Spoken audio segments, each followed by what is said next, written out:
En este nuevo episodio de Unas Crónicas hablaremos de 4 casos que tienen en común lo que es el fingir. Uno de ellos incluso fingió ser un niño y ya les contaré más adelante el por qué.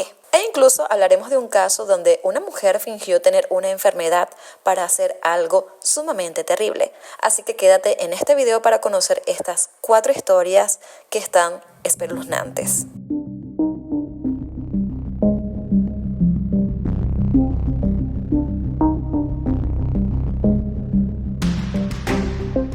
Y ella aquí aparece sentada, sonriente, en su silla de ruedas, esta a la que hacíamos mención, porque ella dice que la necesita para poder moverse.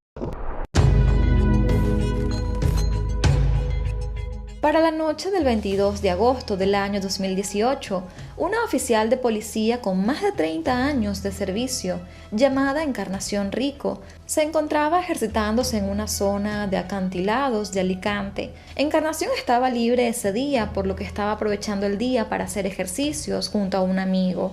En un momento los dos se apoyaron de una barandilla para estirarse y escucharon gritos desgarradores que provenían de la parte de abajo del acantilado, en donde estaba un estacionamiento. Cuando Encarnación se asomó, vio como una mujer de pelo largo tomaba por la espalda a un hombre, mientras otro sujeto lo apuñalaba. La víctima gritaba e intentaba luchar contra su agresor hasta que en un momento simplemente cayó al suelo. Todo esto sucedió bastante rápido, pero Encarnación corrió rápidamente hacia el lugar para intervenir. Apenas llegó pudo observarlos más de cerca y aún seguían agrediéndolo, sin percatarse de que ella estaba allí.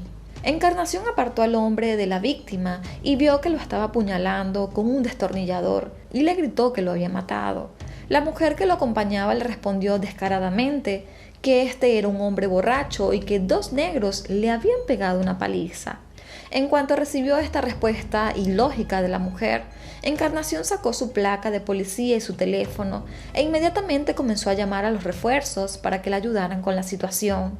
Tan pronto la mujer vio que Encarnación era policía, pidió que la llevaran al auto en donde éste había llegado con el otro agresor, porque supuestamente ella usaba silla de ruedas porque tenía problemas de movilidad. Mientras tanto, el otro agresor le dijo que estaba a punto de morir por un cáncer de pulmón, como si todo esto fuese una justificación alguna para lo que hicieron.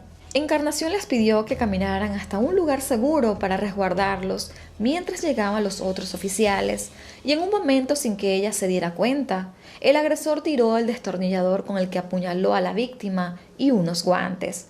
Y en otro momento de descuido, el hombre también se lavó las manos con un envase de agua que tenía en el auto, pero esta vez Encarnación sí lo vio y pudo impedirlo. Tan pronto llegaron los oficiales y la ambulancia, los 2 agresores fueron arrestados y la víctima fue declarada muerta oficialmente. Cuando la situación estuvo controlada, la policía pudo identificar a los agresores como María Concepción Martín Velasco, de 48 años, y Francisco Pérez Ortega, de 58. Por otra parte, la víctima era José Luis Alonso, de 69 años, quien era el esposo de Concepción. José Luis y Concepción, o Conchi como la conocían muchas personas, se habían casado el 4 de agosto y apenas habían pasado 18 días antes del crimen. Francisco era cuñado de Conchi por parte de la hermana de ella, y este era además su cuidador y chofer, ya que ella supuestamente sufría de fibromialgia. Según la declaración de Conchi, ella había citado a José Luis en ese lugar para tener una cena romántica, ver la luna y las estrellas y echar flores a los niños, haciendo referencia a 2 abortos que ella había sufrido en años anteriores. Según la autopsia, José Luis recibió 19 puñaladas con un destornillador, 2 de las cuales fueron mortales. Una había entrado en la yugular y la carótida. Además, el cuerpo presentaba heridas en sus manos, lo que indicaba que intentó defenderse de sus agresores.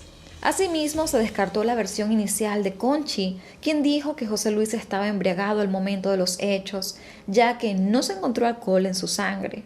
Con todo esto, Conchi y Francisco fueron arrestados y recluidos en la prisión de Villena, Alicante. Seguramente después de escuchar todo lo que les acabo de relatar se estarán preguntando por qué Conchi le haría algo así a su esposo, por qué ella no lo defendió, por qué permitió que la otra persona lo agrediera de esa manera, si tan solo tenían 18 días de estar casados. Resulta que la conexión que tenía Conchi y José Luis era Francisco, por él se conocieron. Francisco era fontanero y tenía antecedentes penales por robo y drogas. Pese a que tenía ya 58 años, aparentaba mucha más edad. Él había estado casado con una hermana de Conchi, pero tras el divorcio ellos comenzaron a tener un vínculo amoroso. Francisco pudo sacar a Conchi de la unidad de psiquiatría del Hospital Virgen de los Libros de la ciudad de Alcoy, en donde había sido internada después de la muerte de su madre en el año 2016. Si nos vamos un poco más al pasado, en el año 2009, Conchi tuvo un accidente de auto que le dejó secuelas de dolores de espalda y cervical. Anteriormente, Conchi estuvo casada en 3 ocasiones y su último esposo, Carlos, murió en el año 2016 tras ser asesinado por su propio hermano. Durante este último matrimonio, Conchi también lo denunció por malos tratos, por lo que Carlos también debió pasar 6 meses en la cárcel. Por otro lado, Francisco conocía a José Luis desde hace muchos años y tras la salida de Conchi del hospital psiquiátrico, él lo convenció de casarse con ella para ayudarla con unos trámites legales. Se cree que José Luis aceptó después de que Francisco le dijera que padecía de un cáncer terminal y que no quería que Conchi se quedara sola y ésta volviera al hospital psiquiátrico. Además, Francisco le asomó la idea de que tras la boda, Conchi podría cobrar una indemnización de 200.000 euros y que también tenía propiedades. Francisco usó este motivo económico para convencer a José Luis, haciéndole creer que ganaría algo con este matrimonio arreglado. También se sabe que Francisco jamás ocultó su relación amorosa con Conchi, pero ésta le decía que Francisco era su padre o su cuidador y usualmente se le veía en silla de ruedas. Ya para el 4 de agosto del año 2018, Conchi y José Luis se casaron por civil en el juzgado de paz de Sax en Alicante. En los medios trascendieron imágenes de ese día en las que se le ve a Conchi y a Francisco vestidos muy elegantes, mientras que José Luis, quien era el novio, estaba vestido muy sencillo. Francisco fue el testigo del compromiso, pero según algunos medios, cuando finalizó la ceremonia, Conchi y él se abrazaron, en vez de que ella abrazara a José Luis, quien era su supuesto marido, con lo cual confirma que fue un matrimonio arreglado a conveniencia. También hay imágenes íntimas de la noche de bodas, en las que en realidad compartieron fue Conchi y Francisco, ya que habían fotos solo de ellos dos en un hotel. No se sabe con exactitud la razón de esta boda arreglada ni el motivo que los llevó a cometer el crimen, pero se cree que el motivo del asesinato se debe a que Conchi quería cobrar alguna pensión por enviudar. Lo que los investigadores no tenían claro es si esto fue planificado antes de la boda o después. El caso es que solo habían pasado 18 días de esa boda. Este caso causó controversia en todos los medios españoles, debido más que nada a la rareza de la situación con Conchi y los dos hombres, y también por algunos medios amarillistas que se dedicaron a buscar información sobre sus otros 3 esposos anteriores. Debido a todo esto, Conchi fue nombrada en los medios como la viuda negra de Alicante. Conchi y Francisco fueron acusados de un delito de asesinato con los agravantes de alevosía, ensañamiento, uso de disfraz, abuso de superioridad y aprovechamiento de las circunstancias del lugar, tiempo o auxilio de otras personas, y en el caso de Conchi también se le añadió el agravante de parentesco. Los dos acusados enfrentaban una pena de 30 y 28 años de prisión respectivamente. El juicio inició el 28 de septiembre del año 2020 y el Tribunal Popular estaba compuesto por 9 miembros del jurado, 5 mujeres y 4 hombres. Esto también estaba encabezado por el juez José María Merlos. Previo al juicio, Conchi cambió varias veces su versión de los hechos. Primero dijo que habían sido unos negros quienes lo habían atacado. Después dijo que realmente habían sido unos hombres de negro. Y posteriormente insinuó que el hijo mayor de José Luis tenía algo que ver con su muerte. Conchi dijo específicamente que antes de morir, cuando ella supuestamente fue a socorrer a su marido, José Luis dijo entre balbuceos: «Mi hijo me ha clavado en el corazón». La mujer también declaró en el juicio que sufre de fibromialgia, lo cual impide movilizarse con facilidad, por lo que debe usar una silla de ruedas. Además, justificó el hecho de llevar mucha ropa, que ella tenía una gorra, unos guantes de látex y también guantes de tela. Y ella dijo que usaba toda esa ropa porque supuestamente la afección que ella tenía le causaba mucho frío y por ende dolor muscular. Sin embargo, hay que destacar en todo esto que para el momento del crimen era verano, así que hacía bastante calor en esa época. Por otra parte, la fiscalía decía que Conchi estaba fingiendo ser parapléjica para poder cobrar una indemnización a raíz del accidente que había sufrido en el año 2009.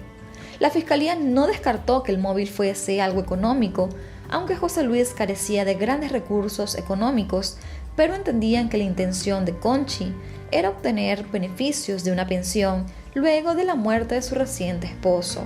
Los acusados siguieron insistiendo en su versión de que habían sido otras personas, alegando que oyeron los gritos de José Luis cuando llegaron al lugar y estos fueron a socorrerlo, hasta que llegó la oficial Encarnación Rico y ella comenzó a acusarlos de haberlo matado. Sin embargo, la oficial de policía también testificó en este juicio e hizo un recuento de los hechos y señaló a Conchi y a Francisco como los autores del crimen. Una persona estaba agrediendo a otra hasta que la llevó a un punto en que cayó entre dos coches, apareció otra persona, desde arriba le llamamos la atención diciendo que qué es lo que pasaba, que iba a llamar a la policía, y en vista de que no surtió efecto, pues eché a correr para abajo. Cuando llegué al lugar, pues desgraciadamente este hombre ya había fallecido. Lo único que pude hacer es detener a estas dos personas. La mujer estaba de pie en todo momento, ella no iba en silla de ruedas para nada. Es más, la silla de ruedas la tenían dentro de la furgoneta con la que vinieron. La cosa se contradecía una a la otra, o sea, empezaron a decir las excusas que intentaban, en ese momento se les ocurría, porque no... Finalmente, luego de haber escuchado todos los testimonios y de ver las pruebas colectadas, el 2 de octubre del año 2020, el jurado del Tribunal Superior de Justicia de la Comunidad Valenciana los declaró culpables del asesinato de José Luis Alonso, de 69 años. 14 días después, el 16 de octubre de ese mismo año, el juez José María Merlós emitió una sentencia en base al veredicto de culpabilidad. Francisco Pérez fue sentenciado a 20 años de cárcel, mientras que María Concepción Martín fue condenada a 30 años. Además, luego de salir de prisión, ambos deberán cumplir una medida de libertad vigilada durante 5 años.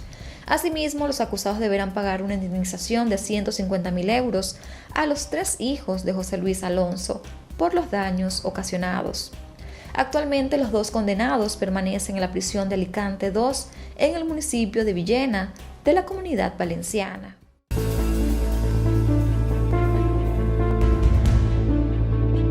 Frédéric Pierre Bourdin nació el 13 de junio de 1974 en Francia. Cuando su madre Ghislaine Bourdin quedó embarazada de él, era una joven de 17 años que había tenido un amorío con un hombre argelino llamado Cassie, al cual conoció en la fábrica donde ambos trabajaban. Poco después de saber que estaba embarazada de Cassie, Ghislaine descubrió que el hombre estaba casado con otra mujer y tenía una familia, con lo cual ella decidió no decirle que estaba esperando un hijo suyo. La joven tuvo a Frédéric los primeros 5 años, pero al parecer lo maltrataba. Según contó Frédéric, una vez que este creció, su madre lo abofeteaba siendo solo un bebé e incluso en ocasiones se hacía la muerta para asustarlo. Cuando Frédéric cumplió 5 años, Ghislaine decidió dejarlo con sus padres, por lo que a partir de allí no vería tanto a su madre. La crianza que tuvo con sus abuelos no fue la mejor. Frédéric era un niño marginado, su abuelo era un hombre sumamente racista y lo despreciaba por ser hijo de un argelino. Frédéric asistía a la escuela y muchas de sus maestras y compañeras de escuela recuerdan que él era un niño que fantaseaba mucho. Le gustaba contar historias con respecto a su vida que jamás sucedieron, como decir que su padre nunca estaba en casa porque era un agente secreto británico. Sin embargo, como es usual en estos niños, estaba muy necesitado de atención, con lo cual comenzó a tener problemas de comportamiento. Es por esto que a los 12 años sus abuelos lo enviaron a vivir a un centro de menores en Nantes. En 1990, cuando Frédéric tenía 16 años, lo trasladaron a otro centro de menores, pero él decidió huir del lugar y llegó a París haciendo autostop. Desde ese momento, Frédéric intentó que sus fantasías de niño se hicieran realidad, inventando nombres e historias para dar lástima a la gente que él se encontraba. Estando en París sin dinero y sin comida, debía buscar la manera de sobrevivir, así que cuando la policía se acercó, Frédéric le dijo que era un niño británico llamado Jimmy Sell y que estaba perdido.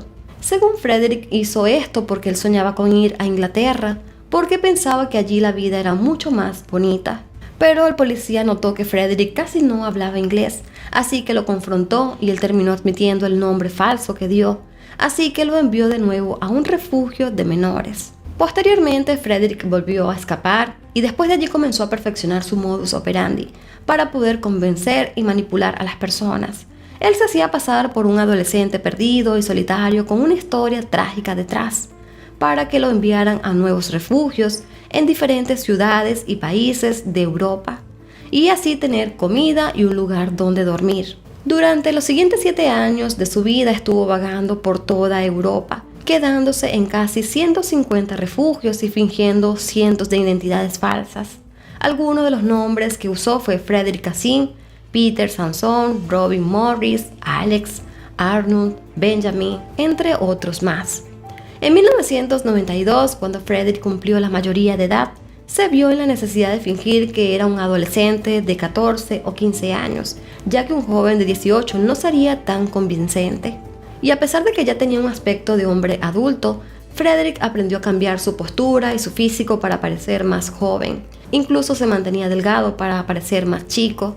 Sin embargo, hubo momentos en los que se hizo pasar por personas adultas y también fue arrestado en varias ocasiones, por lo que sus datos ya estaban en una base de datos en varios países de Europa, incluyendo España y Francia.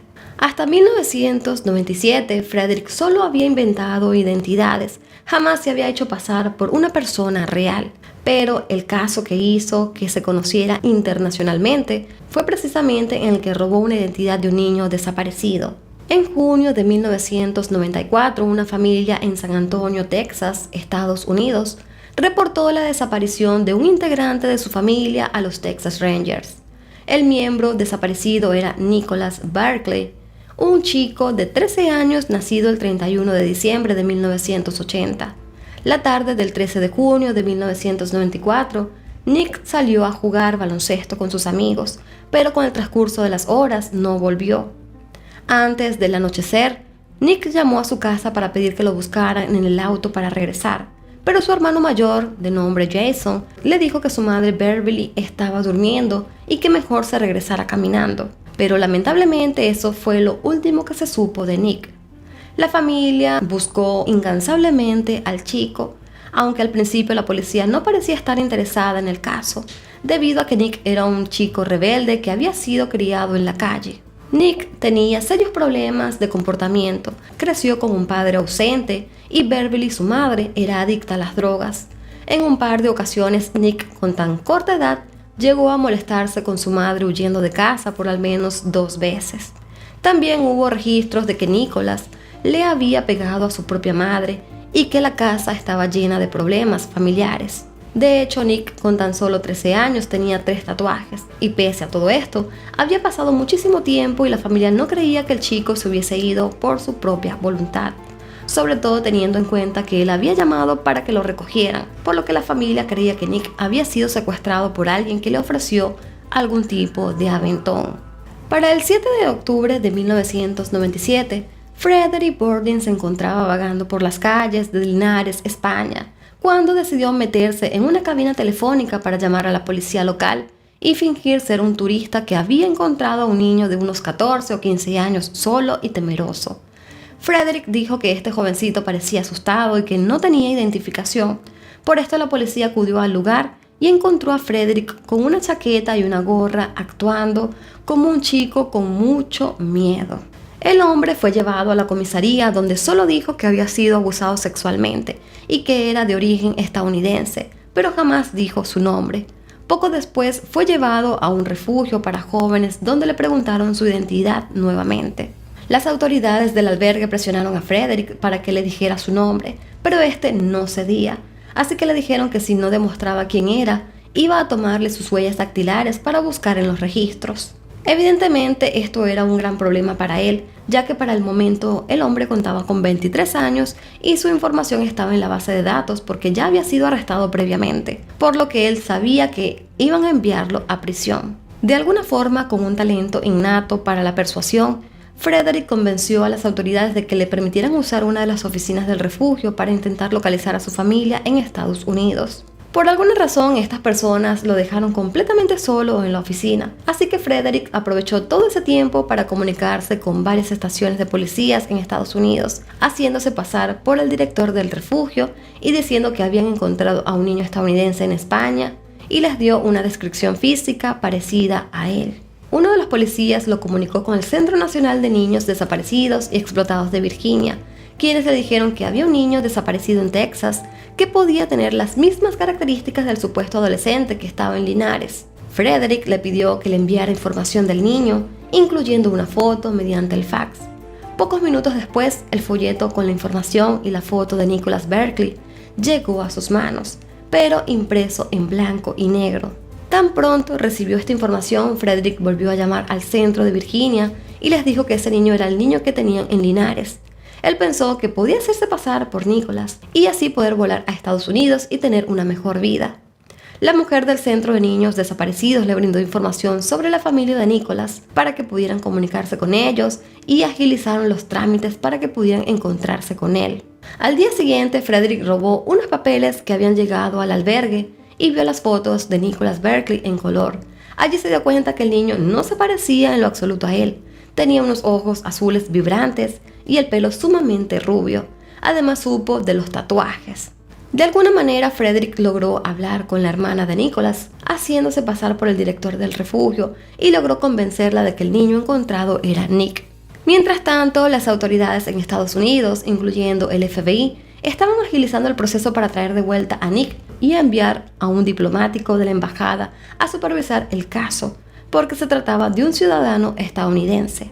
La hermana de Nick, de nombre Carrie, compró un boleto de avión para viajar desde Texas hasta Linares, gracias a que la empresa donde trabajaba le pagó el ticket como una muestra de apoyo.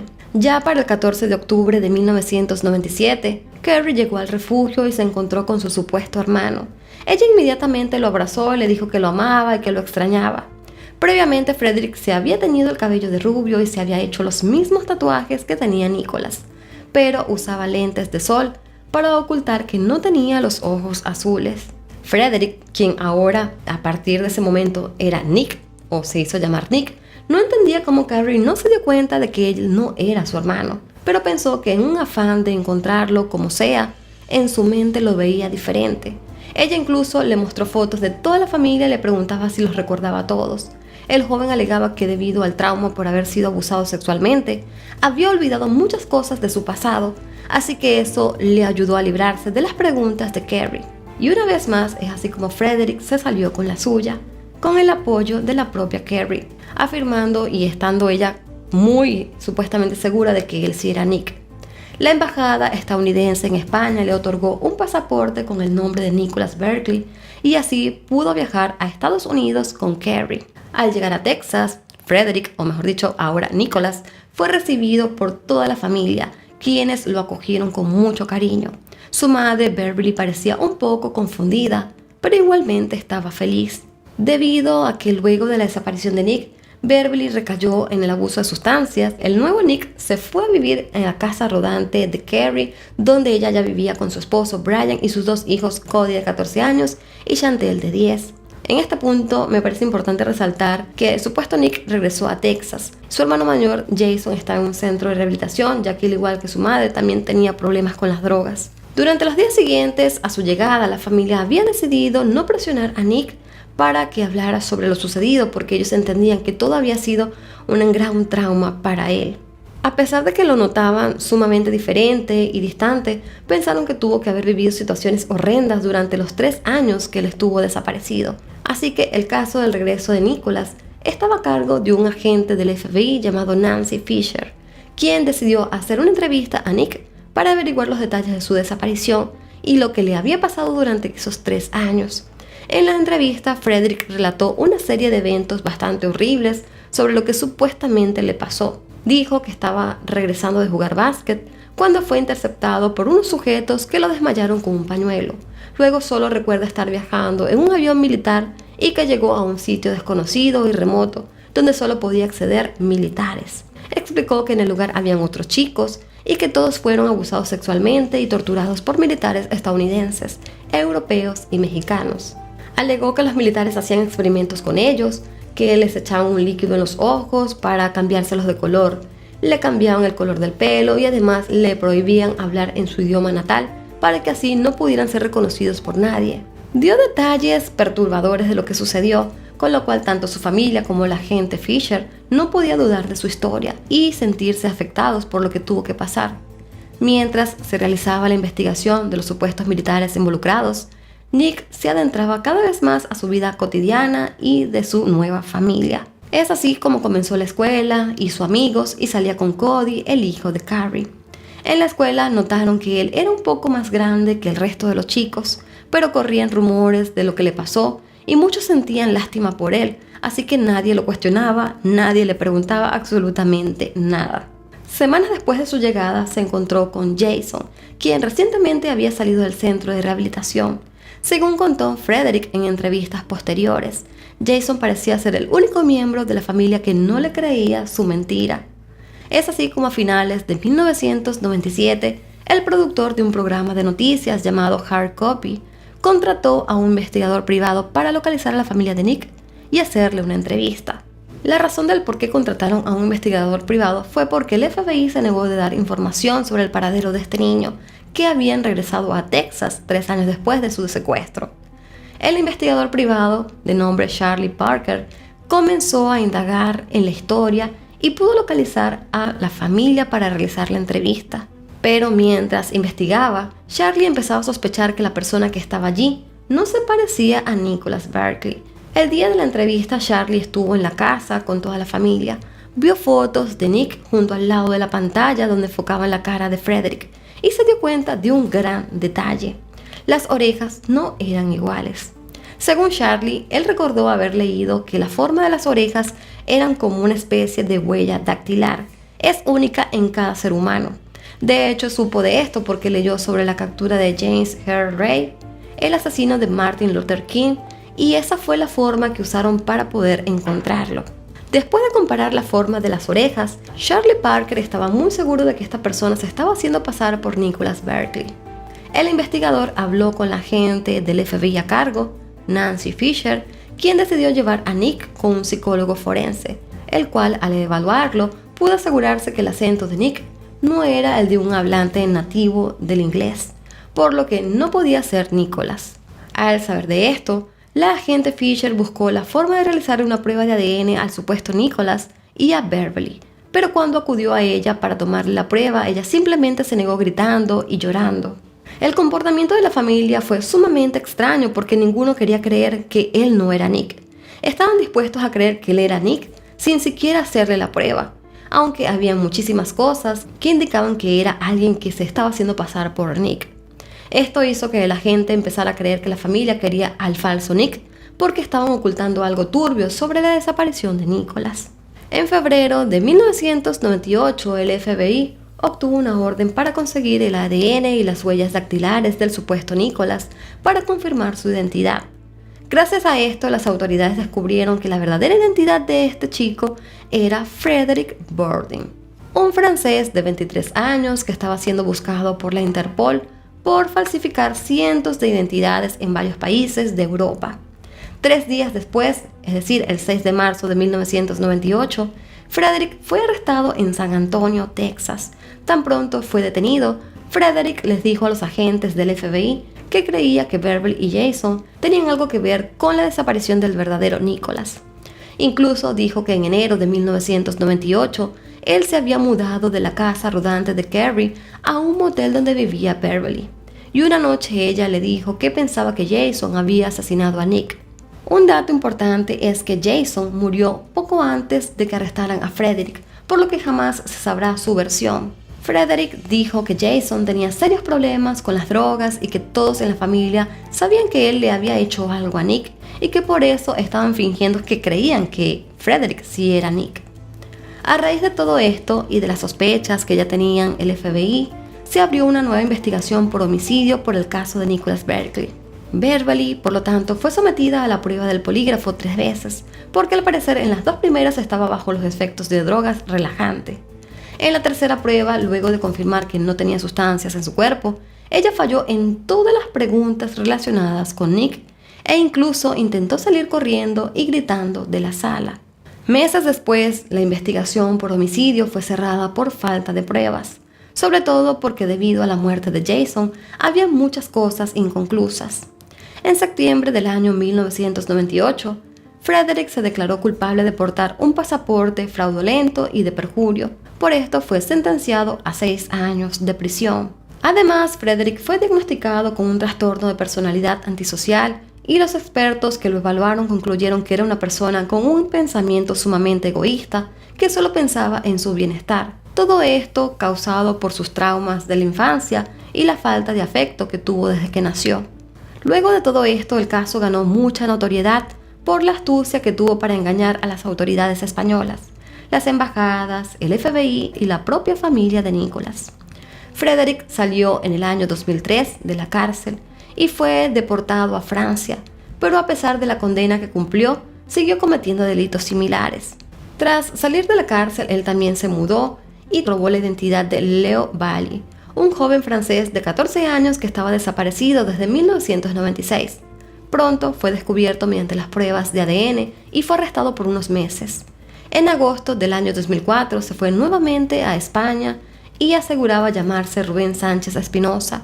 Dijo que era huérfano ya que sus padres habían muerto en los atentados terroristas de Madrid de 2004. La policía local descubrió sus mentiras y fue deportado nuevamente a Francia. En mayo del año 2003, intentó hacer lo mismo que en el caso de Nicholas Berkeley. Llamó desde una cabina telefónica al Centro de Niños Desaparecidos en Orthez, Francia, y dijo que había encontrado a un niño de unos 15 años solo y atemorizado. Fue llevado a una oficina de bienestar infantil, donde llegó con una gorra de béisbol y bufanda. Dijo que se llamaba Francisco Hernández Fernández y que había nacido el 13 de diciembre de 1989 en Cáceres, España. Con su típica narrativa para convencer a la gente, dijo que había tenido un accidente automovilístico con su familia, que sus padres y su hermano habían muerto y que él estuvo en coma durante varias semanas. Aseguró que luego de sobrevivir al accidente, fue enviado con un tío que abusó sexual y físicamente de él, por lo que decidió escapar a Francia y que por todo esto tenía cicatrices que se tapaba con la ropa y la gorra. Los agentes de servicios sociales franceses lo ubicaron en un refugio y asistió al college en Francia durante un mes. Frederick estuvo viviendo en el refugio y asistiendo a la escuela, hasta que en junio del año 2005, un profesor vio un programa de televisión donde hablaban de él como un hombre de más de 30 años que se hacía pasar por adolescentes de 15 y 16. Cuando fue desenmascarado por el profesor, el 12 de junio del año 2005, las autoridades escolares descubrieron que él usaba gorra para ocultar su calvicie y que usaba cremas depilatorias para quitarse su vello facial. Después de eso fue arrestado y el 16 de septiembre del año 2005 fue sentenciado a solo 4 meses de prisión por usar la identidad de Leo Bally. Y al parecer esta fue la última falsificación de Frederick, de la que se tiene por lo menos registro, probablemente porque su rostro se hizo más famoso y fue cada vez más fácil reconocerlo. Se conoció que este hombre utilizó al menos 500 identidades falsas en más de 15 países, entre ellas España, Alemania, Bélgica, Inglaterra, Irlanda, Italia, Suiza, Portugal, Austria, Francia, Estados Unidos, Dinamarca, entre otros países. En entrevistas posteriores, Frederick Bordin dijo que él nunca hizo esto con la intención de estafar, robar o lastimar a alguien, sino que solo estaba buscando el afecto, amor y atención que nunca tuvo de niño. Frederick también apareció en un documental japonés y con el dinero que le pagaron el año 2006 se mudó a un pequeño pueblo y ese mismo año conoció a una mujer llamada Isabel y un año después, en agosto de 2007, se casaron. Posteriormente, Frederick e Isabela tuvieron 4 hijos: Athena, Esteban, Odysseus y Ginger. Actualmente, Frederick tiene un canal de YouTube en francés, donde sube videos de su familia y de las cosas cotidianas que hace, y tiene un negocio de adiestramiento y cuidado de perros. Su historia ha sido contada en varias películas y documentales. En el 2010 fue llevado al cine de la mano del director y guionista francés Jean-Paul Salomé. Y en el 2012, durante un festival de cine, se estrenó el documental El Impostor, enfocado en el caso de Nicholas Berkeley y el robo de identidad de Frederick, caso con el cual él se hizo mundialmente famoso. El 27 de agosto de 2014, una mujer llamada Betsy Brown de Blackstone, Massachusetts, alertó a la policía local después de haber ingresado a casa de su vecina, Erica Murray, y de haber encontrado un verdadero y completo horror. Según explicó Betsy a la policía, hasta donde ella sabía, su vecina tenía 2 hijos, Anne de 13 años y John de 10, mientras que ella tenía un hijo de 12 años llamado Pete, que jugaba con John frecuentemente en su casa.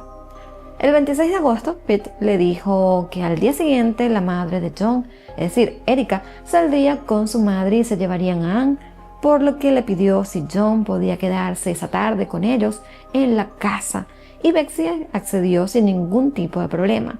Ella habló con Erica para pedirle permiso y al día siguiente, cuando Erica salió, John se fue a casa de Betsy como estaba pautado, mientras Pete y John jugaban con sus patinetes en la entrada de la casa. Betsy aprovechó para ir en su auto a una tienda cercana, pero no había ni llegado al lugar cuando recibió una llamada de Pete. El niño estaba algo molesto y le pidió a su madre que volviera rápido a casa porque los bebés no dejaban de llorar. En ese momento, Betsy estaba muy confundida y comenzó a cuestionar a su hijo sobre lo que estaba pensando, y este le hizo saber que estaba en casa de John y que necesitaban que el bebé dejara de llorar. Aún en esa confusión, Betsy se volvió a su vecindario y llegó a la puerta de los Murray, donde la esperaba John y Pete. Tan pronto se bajó de su auto y escuchó justo lo que su hijo le decía: un bebé llorando y gritando. Inmediatamente John le preguntó que cómo podía hacer para que un bebé dejara de llorar. El niño guió a Betsy hasta el interior de la casa, que era realmente un completo asco. Betsy dijo que jamás en su vida había olido algo peor que lo que olió en esa casa y que nunca vio un lugar tan sucio. Había montones de basura por todos lados, muebles y colchones sucios, con heces, sangre, orina, pañales sucios, roedores, cucarachas y muchos otros insectos. ¿Qué era ese bebé si ya sabemos que en esa casa solo habían supuestamente 2 niños viviendo? Guiada por John, Betsy se dirigió al segundo piso de la casa a completas oscuras, donde en medio de un ambiente caluroso encontró a 2 niñas pequeñas en una de las habitaciones, que estaba llena de basura. Una de las niñas, que estaba completamente sucia y llena de heces, Betsy le calculaba unos 2 años, mientras que la otra era una bebé de meses que estaba en pañales y en las mismas condiciones. Ambas estaban llorando desconsoladamente. Cuando Betsy la encontró, la niña más grande se balanceaba de forma casi violenta. Ella pudo hablar con ella y calmarla hasta que dejó de mecerse y llorar. A la bebé la tomó en brazos y trató de limpiarla un poco.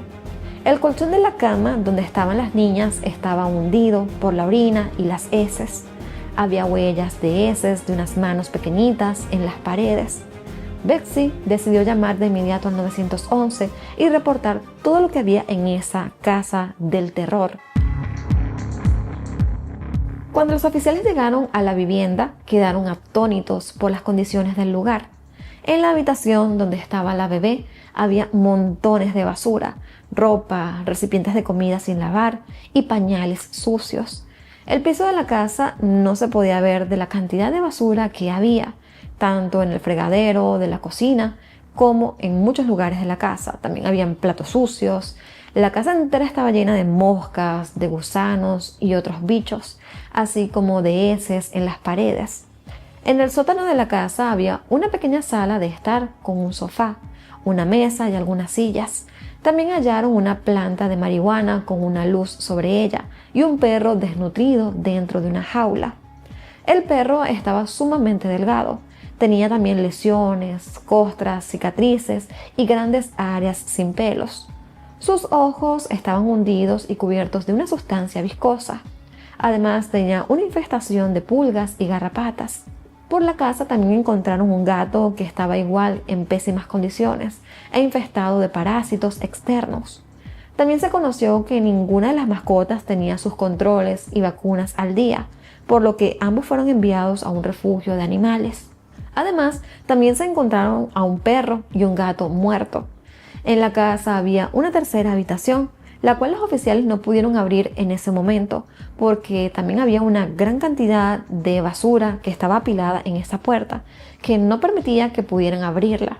En el momento en el que la policía llegó, el lugar solo estaba Betsy, John y Pete, y las dos niñas que fueron identificadas en el juicio como Lisa, que viene siendo la bebé, y Gina. Otra cosa que también quiero destacar en este caso es que todos estos nombres que yo estoy mencionando en realidad no son los nombres reales de los niños. Estos nombres son seudónimos que han puesto en el juicio para poder proteger la identidad de todos estos niños.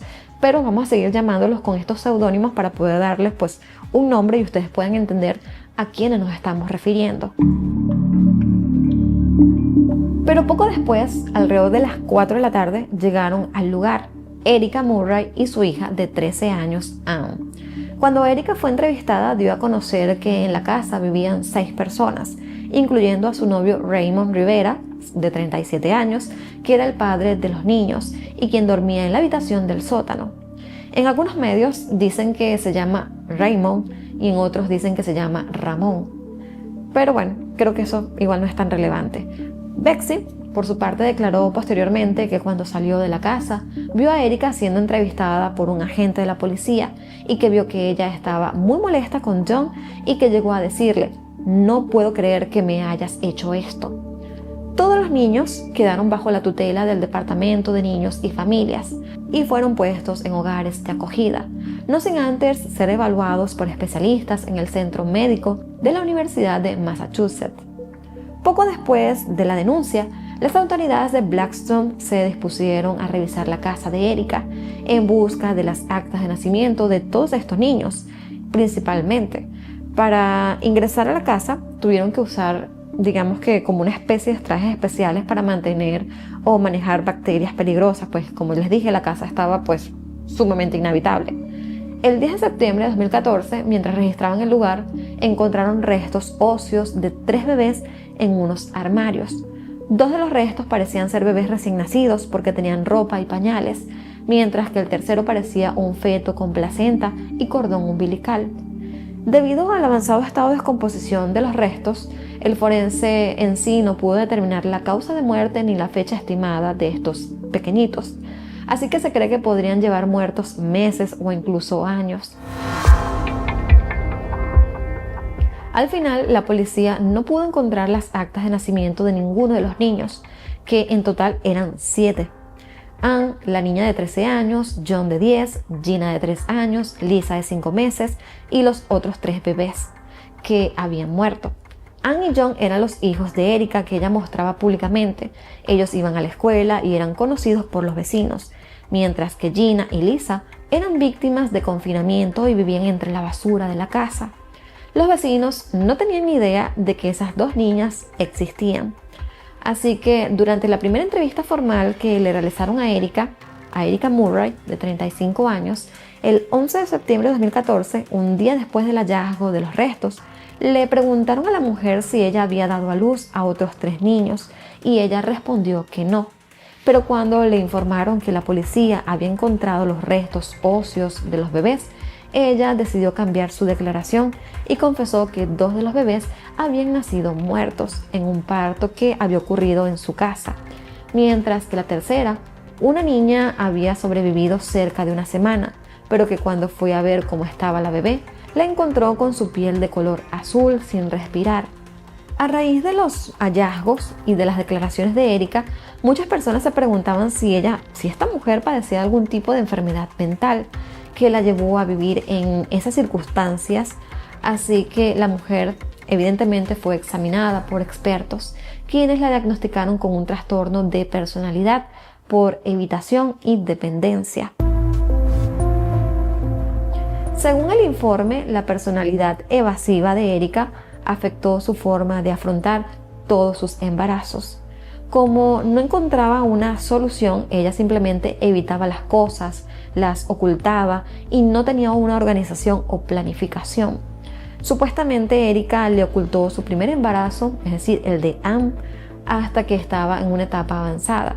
En ese momento, a sus 22 años, Erika vivía con sus padres, quienes descubrieron que ella estaba embarazada de cuando uno de sus compañeros de trabajo saludó a la madre de Erika diciéndole: «Hola, abuela». Aunque en un inicio fue una situación difícil e indignante, desde el primer momento los padres de Erika la apoyaron con Anne y se hicieron cargo de ella, aunque sabían que Raymond Rivera, es decir, el padre, debía hacerse cargo.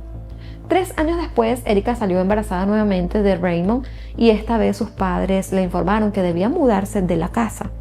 Es decir, ya no podían seguir ayudándola, apoyándola.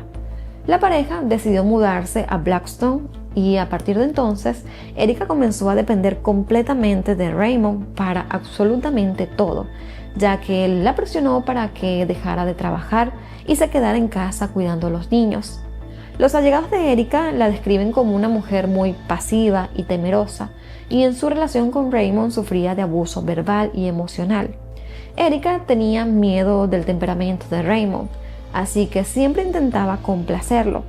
Poco a poco, este hombre la fue aislando. Se mostraba celoso si ella tenía amigos o si socializaba con alguien más, y Erika simplemente le hacía caso porque temía que él la abandonara con sus hijos. Según la investigación policial, la salud mental y la vida de Erika se volvió un completo caos, unos 4 años antes, cuando quedó embarazada por tercera vez. Anteriormente,